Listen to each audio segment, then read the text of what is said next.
For the first time, the public will hear some of the evidence today against former President Donald Trump, his chief of staff, Mark Meadows, and their 17 alleged co-conspirators at a pretrial hearing happening in Fulton County. This morning, District Attorney Fani Willis is going to lay out some of the details of the case that she's been gathering for more than 2 years. Ariana Manish joining us outside the federal courthouse this morning to break down more on what could happen today, Ariana.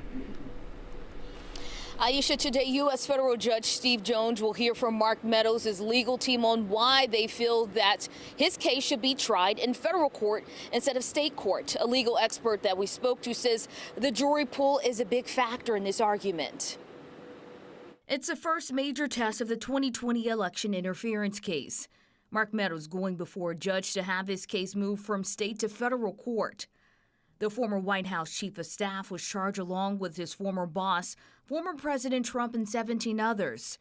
He faces a count of violating Georgia's RICO Act and a count of solicitation of violation of oath by a public officer. Meadows and his legal team are arguing he's immune from state charges for work he did under Trump following the 2020 election, citing certain provisions of the U.S. Constitution and that the charges should be dismissed. It's going to be interesting to see how the judge rules. Former DeKalb County prosecutor Robert James says he expects the ruling to come down to whether or not Meadows was merely acting within a federal capacity. It encompasses all of North Georgia, whereas a Fulton County jury pool is going to be selected from Fulton County.